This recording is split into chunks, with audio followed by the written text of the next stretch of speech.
Hello friends, आज हम growth hormone के विषय में जानेंगे। तो ग्रोथ हार्मोन आपके प्रोफेशनल एग्ज़ाम्स में सबसे इम्पॉर्टेंट क्वेश्चन है। ग्रोथ हार्मोन के बारे में सभी कुछ पूछा जाता है। कभी कभी इसके एक्शंस ही शॉर्ट नोट में आ जाते हैं, कभी कभी ग्रोथ हार्मोन पूरा एक लॉन्ग क्वेश्चन आ जाता है। तो इसके बारे में अब हम लोग पूरा ही देखेंगे कि ये कैसे एक्ट करता है, कहाँ पाया जाता है, कैसे ये काम करेगा, क्यों इसकी ज़रूरत है। तो ग्रोथ हार्मोन पहले हम देखते हैं कि क्यों चाहिए हमको, why growth hormone. So growth hormone will be required for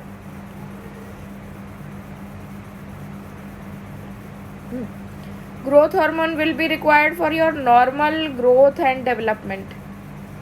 Secondly, it will be required for your functioning of the organs, rhythmic control of your daily activities, daily bodily variation and overall normal functioning. मतलब आपको ये समझना है कि growth hormone जहाँ कहीं भी आपको जहाँ कहीं भी आपको ये रहता है कि भाई हमारा कुछ ग्रोथ है anything, may it be your growth of long bones, may it be growth of muscle mass, may it be your growth of dead tissues, हर जगह आपका ग्रोथ हार्मोन काम करेगा। तो हमारा नॉर्मल ग्रोथ एंड डेवलपमेंट के लिए, फंक्शनिंग ऑफ बॉडी ऑर्गन्स के लिए, हमारी डेली रूटीन एक्टिविटीज़ के लिए, जो भी कुछ हमारे शरीर में लगातार हो रहा है उसके एक रिदमिक कंट्रोल के लिए हमको ग्रोथ हार्मोन की ज़रूरत है। सेकेंडली, अब हमें जैसे कोई हार्मोन अगर हम पढ़ रहे हैं तो उसे हमें वेरियस हेडिंग्स में पढ़ना होगा, ठीक है। तो पहले हम ये देखते हैं ग्रोथ हार्मोन का स्ट्रक्चर कैसा है। सबसे पहले आप जानिए कि ग्रोथ हार्मोन जो है ये एक प्रोटीन हार्मोन है। प्रोटीन हार्मोन है, एंटीरियर पिट्यूटरी से निकला है। पिछली बार हम लोगों ने ये डिस्कस किया था। सेकेंडली, इसका फीचर ये है कि ये 191 अमीनो एसिड से मिल के बना है, जो कि एक सिंगल चेन में अरेंज्ड है।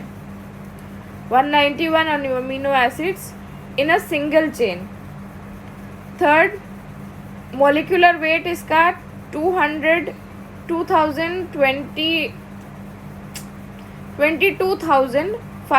किलो डायप्टर से। Then it is secreted by somatotropes. ये आपको पता होना चाहिए। सोमैटोट्रोप्स एसिडोफिलिक सेल्स हैं हमारे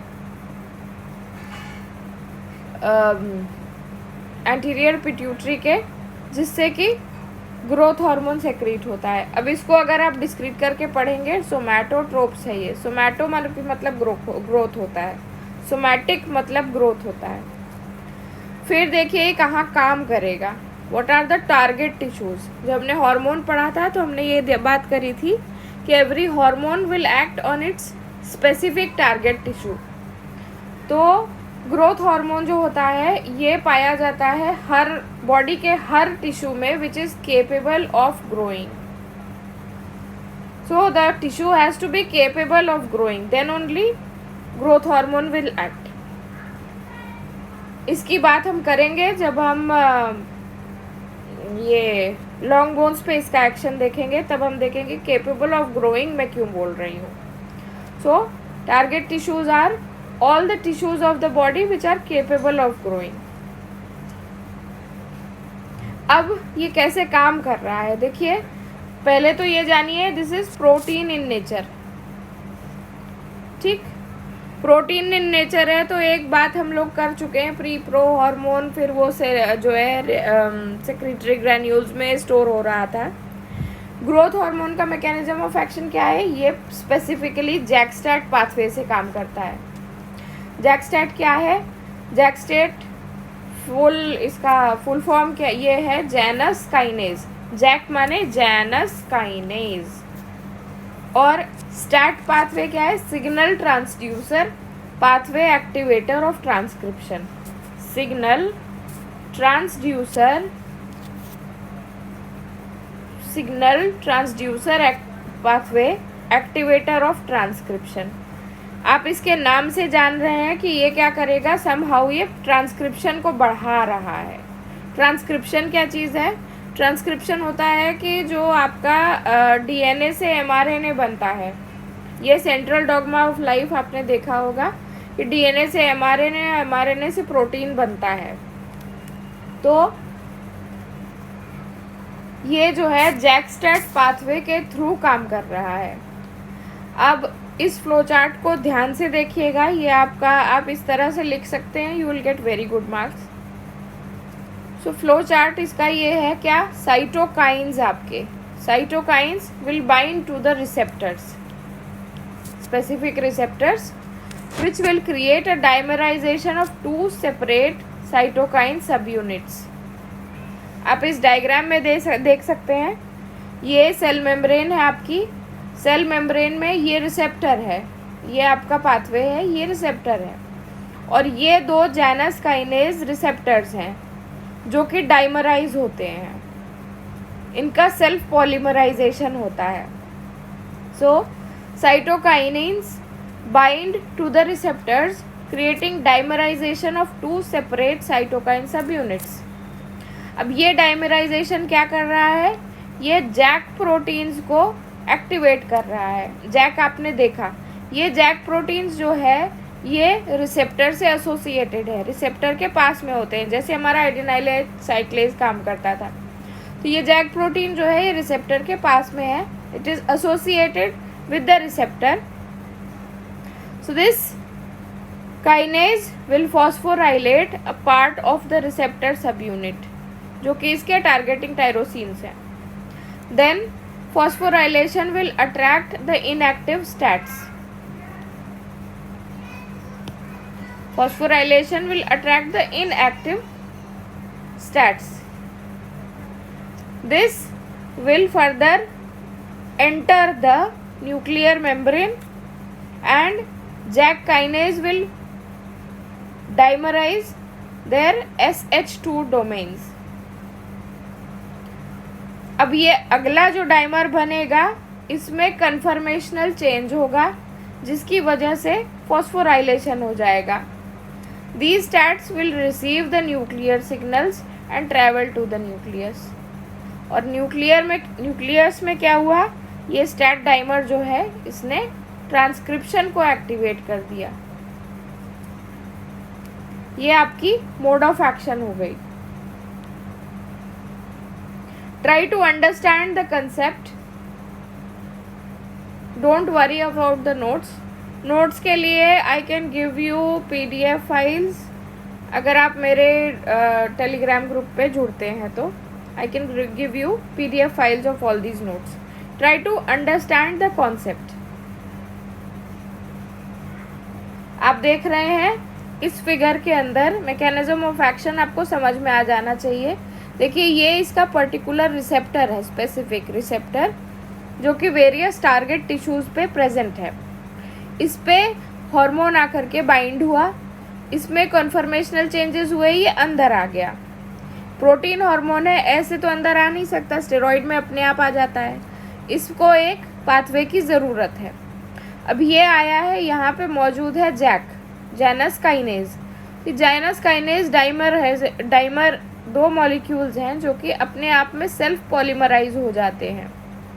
फिर ये एक्टिवेट करते हैं स्टैट को, और ये जैक स्टैट जो है ये फर्दर न्यूक्लियर मेम्ब्रेन पे अटैच होता है, और न्यूक्लियर मेम्ब्रेन पे अटैच होकर के ये क्या करता है, डीएनए से, इस डीएनए से ये एमआरएनए बनाता है, एमआरएनए से प्रोटीन बढ़ता है।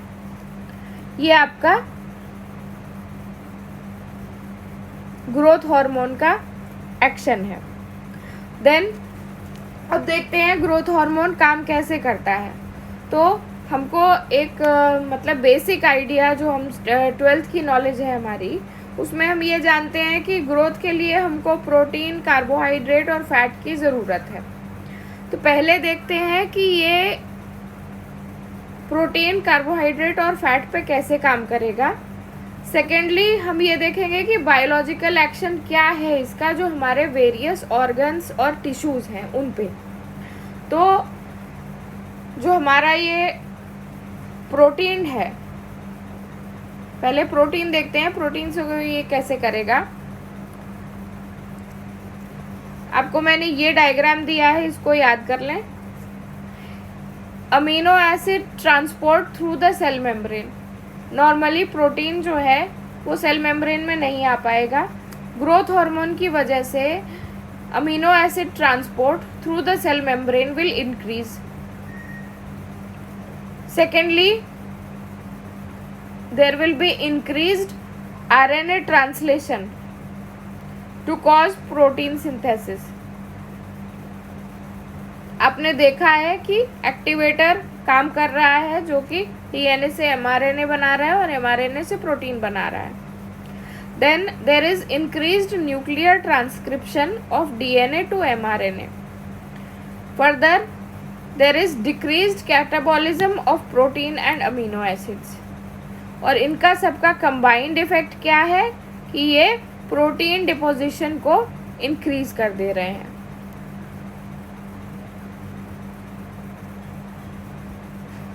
सेकेंडली, आपका कार्बोहाइड्रेट पे क्या इफेक्ट है।